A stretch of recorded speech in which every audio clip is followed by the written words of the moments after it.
Hello, my name's Nick Tregenza, and this is about how to do better than the automated classifiers for CPOD and FPOD data. Basically, how to find things the classifiers misclassified or fail to detect altogether. It isn't something you'd normally do because it could be slow and it converts sort of standardized data into subjective data. But if, say, you were keen to find the first evidence of porpoises recolonizing the Gulf of Bothnia, then this is for you. There are three methods of doing this. A fairly quick one is to look at unclassified trains or those of low species confidence and see if they're actually good. The second is to search through screens showing the characteristics of whole minutes or maybe groups of 5 minutes. That's low resolution displays, and dive in where you see something hopeful. That's the thing we'll mainly concentrate on. And the third is searching through screens of clicks. That's only useful for distinctive clicks like the narrowband high frequency clicks made by all the porpoises and some dolphin species. It's actually so much slower, it's often useless. So we'll leave it till last if we're still alive at that stage. Okay, so the first thing is to open some data files, and here you want to do something a bit different from normal. You want, say, 4 copies of the FP1, the raw data, and 2 of the FP3. So we'll open a file set, and we'll use this one, sparse HP.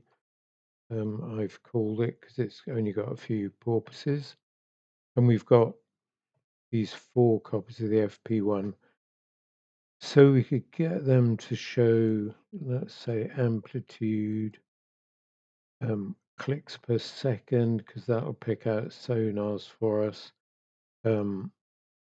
number of cycles, and maybe narrowband high frequency index, which is a kind of glorified version of number of cycles. It's a measure of how closely clicks resemble typical narrowband high frequency clicks.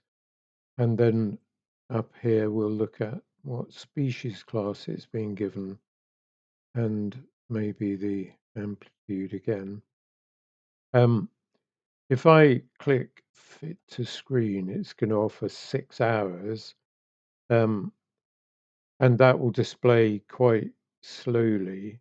I could make it fast by selecting down here, do not redraw CP1 or FP1. Let's just try that, and we do show from start.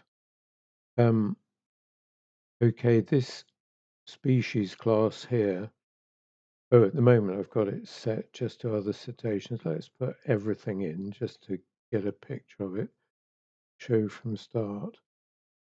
Okay, these are showing up quite high as though there was a lot of data. Actually, I was using the software before, and what I did was on the navigation page, I set counts of clicks to 8. Normally that's at 200. And then, you can't hardly see these things. So this is just a quick way of scaling that up. Go from start. Okay, so we've got a number of porpoise encounters, some unclassified, and a few dolphins. We could just quickly look at that on the analysis page, say file 6. Here you can see mostly porpoises, very few dolphins, and quite a few unclassed. Okay, but this very coarse resolution isn't going to be much help to us. So let's try something like 30 minutes just to get a general view, and we'll include the FP1. Maybe I'll make that 5 minutes so it doesn't take too long to display it. Okay, so um, clicks per second doesn't show us anything in this kind of display.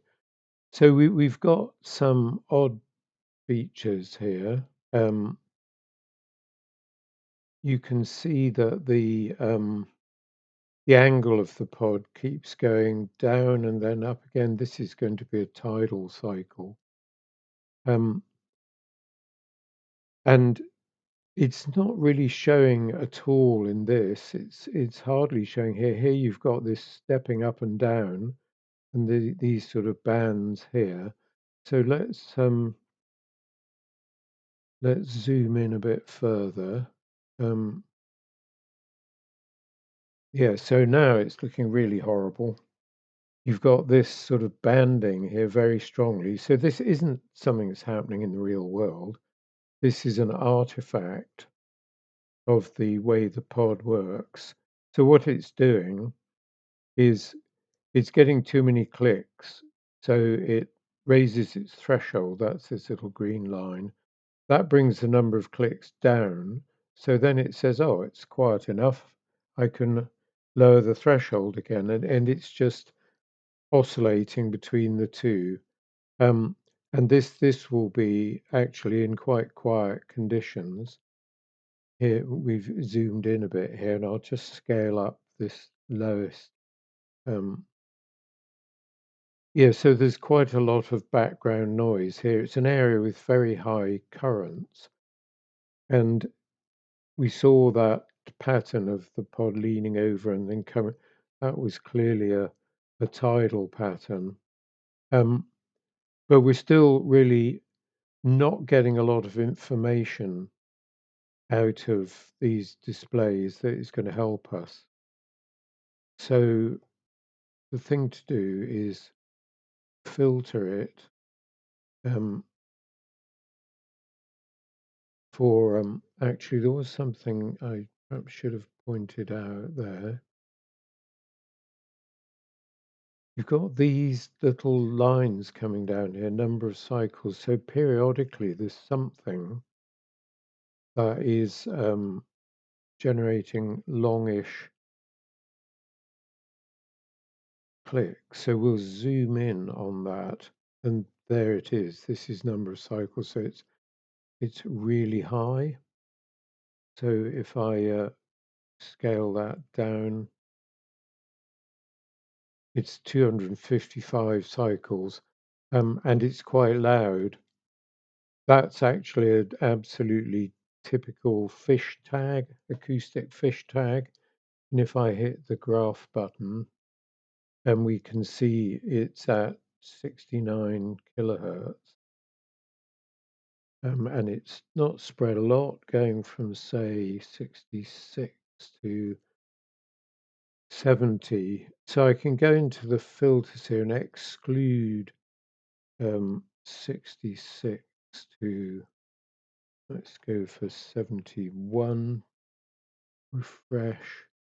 That's practically got rid of it. And if I go back to my 1 minute display, they've disappeared, but it's still not a very informative display. So let's filter out all the clicks below, say, 80 kilohertz, because it's porpoises we're interested in.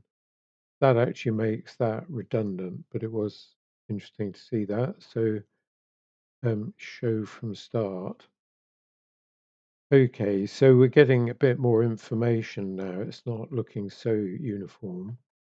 And I'll just go to 5 minutes here.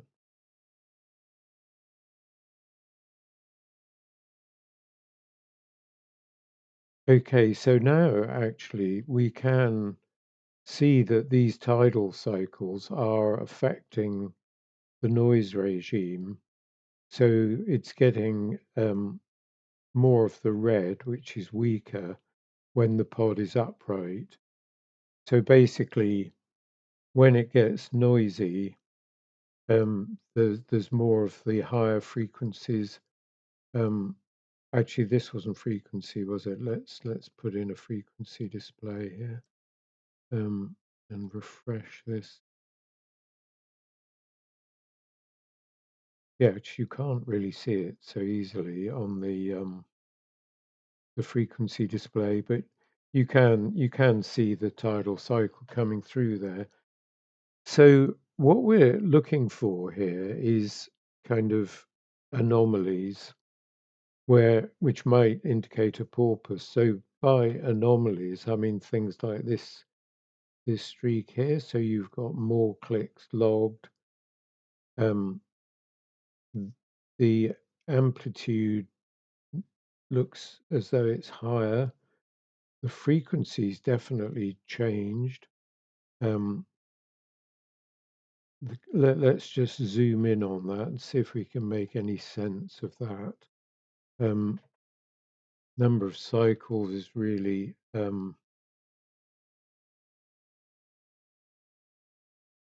compressed there by what we did previously. So maybe it's that, or is it something? Yeah, maybe it's this event here. Is a bit more. Anyway, there's nothing very impressive there.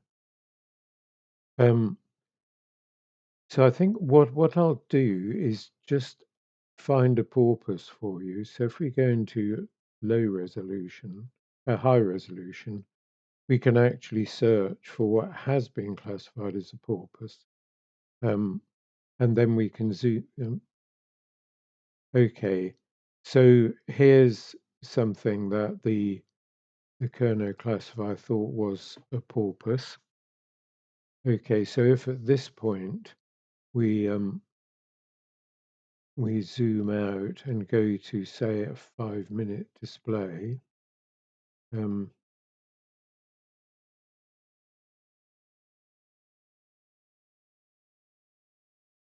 okay, there it is. It's in the middle. The middle is marked by um, and you can see it did show up very clearly here. You've got a lot more narrowband high frequency index, high values, more long clicks.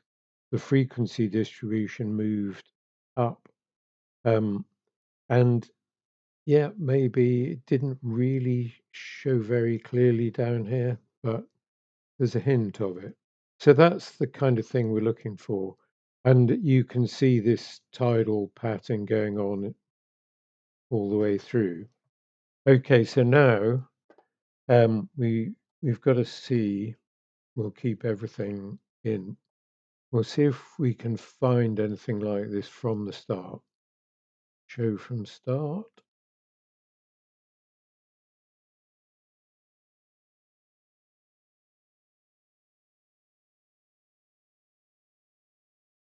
So this narrowband high frequency index is actually the best marker, and there isn't anywhere where you've got a spike coming down.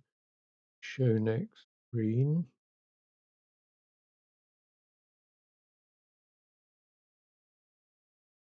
Um, okay, so we've got 3 or 4 things here. Here's one that has been given an identification of some sort. These are longer duration. They're not really showing up much on there, but let's see what that was. I'll just zoom in on that. Um, not showing up there. Usually it's off to the right. So if you do F1 show next screen, yeah, here it is. Um, so it wasn't classified as a porpoise, um, but let's zoom in on this. Okay, so these are nice click trains. The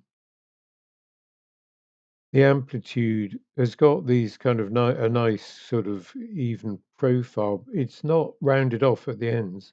I'm just going to turn off these um, pointer text. Um, yeah, but these are very weak clicks, so they can't really fall off much without being undetectable. The frequency is looking good. We can just graph that. Um, oh, this is so the frequency's somewhere 130 mode at 133 kilohertz. Um, that's where the loudest cycle is in the click. So you have to think of the click as starting here and progressing that way, and that's where it reaches its peak. So that's all good for a porpoise. Narrowband high frequency index is good. Um, not not huge, but definitely good. And this is the train it's pulled out. So that's pretty good. And there's actually two of these trains. Let's see if oh, it did get that one in a strange sort of way. Um, we get if we do ignore.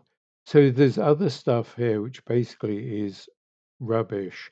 Just that when the classifier finds something, it goes a little bit crazy and thinks it can find a lot of other stuff.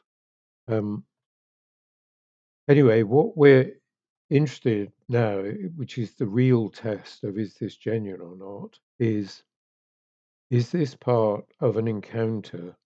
So I'm going to zoom out with the up arrow, and I'm going to look at the narrowband high frequency index because the amplitudes are so weak. So somehow or other we lost. Um, yeah.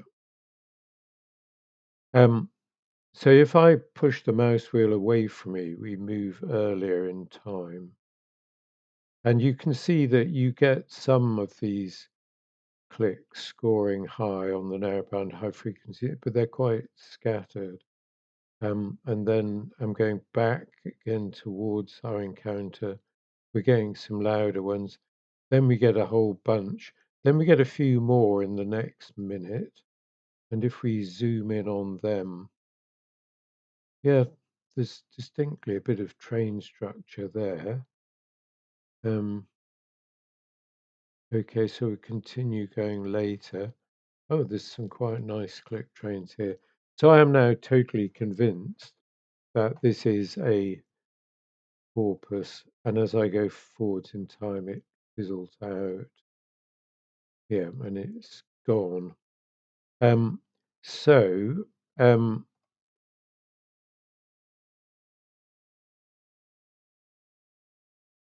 we've got these trains here. None of them were classified as porpoise click trains, um, but those two, I'm convinced are. The only question really here is, could they be sonars? So if we look here at, say, clicks per second, um, and we, um, if you have a sonar, you tend to get a straight line running through. It may be quite broken, but it usually runs for 3 minutes, something like that. There's no hint of that at all. So these are porpoises. Well, because they exist, we can label them as porpoises. We just zoom in, right click, set train species to NBHF. Do I want to change only the train after the pointer? No, I want to change all of them or both of them. So they're now classified as porpoises. Okay. So that's our first little victory. Um,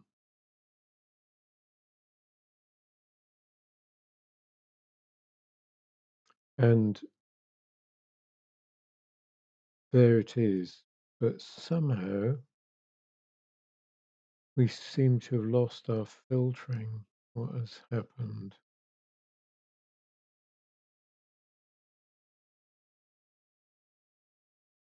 AT2.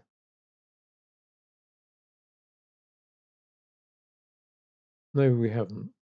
I'm just imagining it. Yeah, that's just graphing it. You can see that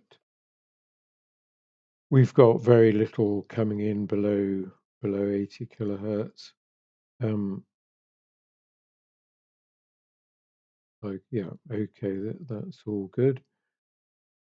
Okay, so we were looking for anomalies, and um,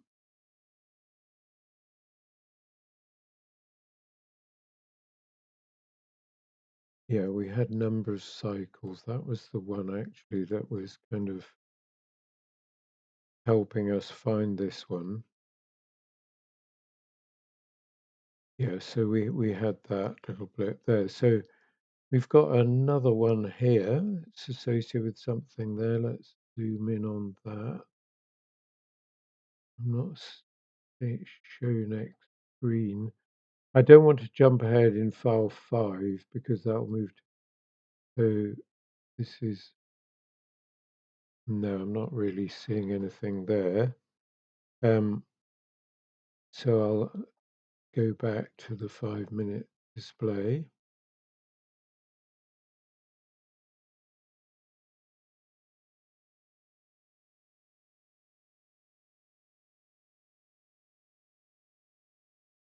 So we looked at that one and we changed it to porpoise. So this one is looking rather different because it's showing up as having lower frequencies. So let's have a look at that. Um, can't really see it there. Show next screen. Um, there's a sonar at 68 kilohertz.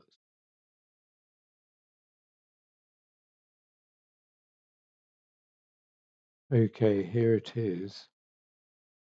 Um, so let's zoom in on this. So definite click train structure here, but is it porpoises? So when we look at the number of cycles, these dots for where the loudest cycle is, they're kind of all over the place.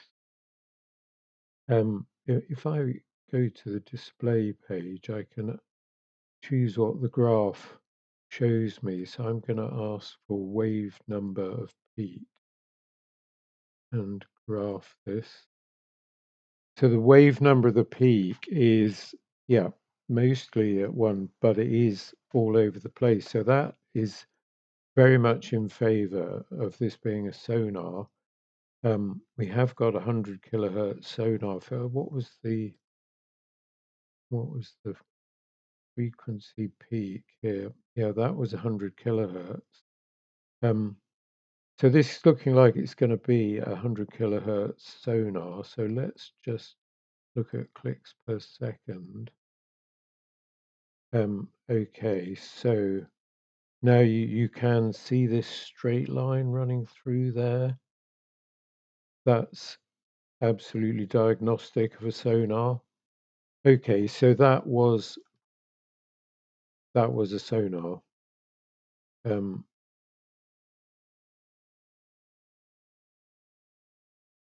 so that was that.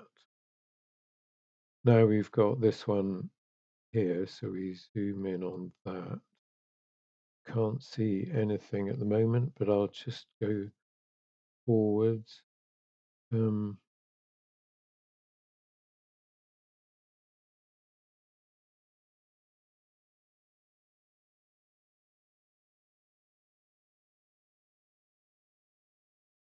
yeah, so it's very minimal, nothing much really showing there. Um, yeah, so this is the basic technique. You look at these numbers. I'm probably being very sort of picky here, picking on really minute things. Um, but that's as you do more and more of it, you get a sharper idea of what's worth pursuing. So here you get to this, and yeah, that's definitely worth pursuing, but it has already been identified as a porpoise.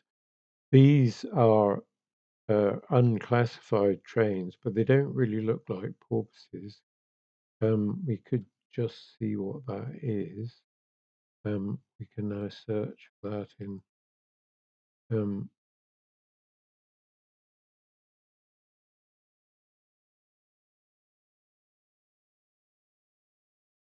Yeah, so I just hit F4, ignore all filters.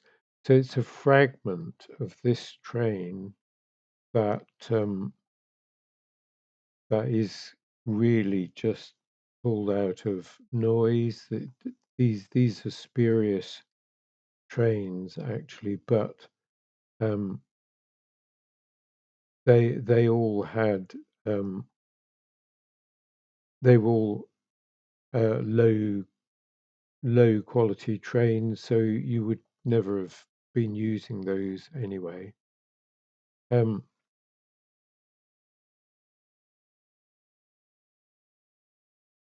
okay, so that's the one we just checked out. Um, that's probably going to be the same. It doesn't look like a porpoise. Um,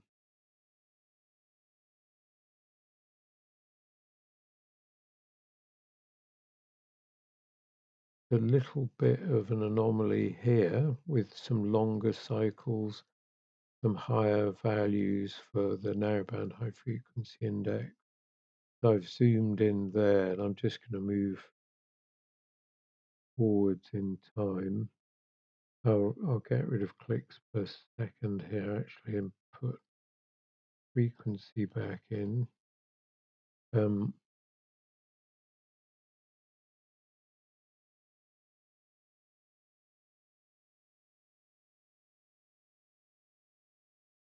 Nothing very helpful there.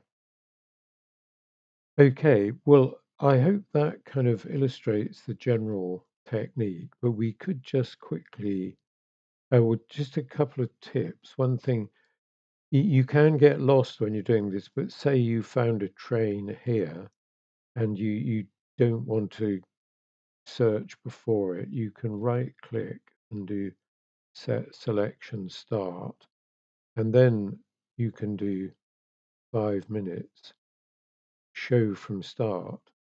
And it now shows it from that point. It's now treating that as the start, and we're into new territory.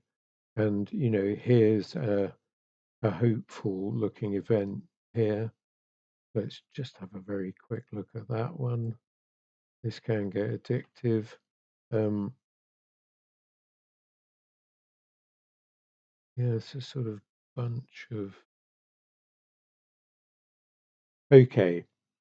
Um, so for the last method, which was searching through screens of clicks, they do have to be distinctive. So if we just clear all these, and we can set filters for fish tags. So that's the built-in filters for fish tags, and then we can do we can go to say show from start, show next screen, um, and we can look for say at least 6 clicks in a screen. So I'm down here bottom left. Well, it's gone to 8. Show next screen, and this is stepping through a long series of fish tags. So there must have been a fish tag on something close to this pod. You can see that a 68 kilohertz sonar filter keeps kicking in. That's sort of um, these sonar filters are cleared at the end of each minute, and then in the new minute it starts looking for sonars again. And at this point, it finds the FPOD finds what it thinks is a sonar. Actually, it's a fish tag, and it puts this filter in. Um, it doesn't actually get rid of the sonar because it's gone just below it. Um, but it will reduce the number of clicks coming through. We used to have that as the default setting. Now the um, on the settings, filter out boat sonars is off by default, but you might want to use it if you had a huge problem with them. Okay, anyway, I'm getting off the subject here. And yeah, I hope that's been useful. Well, what I should have said, sorry, forgetting forgetting myself, where you found something that hadn't been identified as a click train at all, you need to be able to do something. So, say you find it in this minute here, um, what you do is you put the time into the results memo and it says, do you wish to add a note? And you say yes. So here it is, and you say HP definite. Um, and so you can keep a log of everything you've found, and you can actually put them in back into the file as kind of annotations. Um, right. Okay. I hope that's been helpful.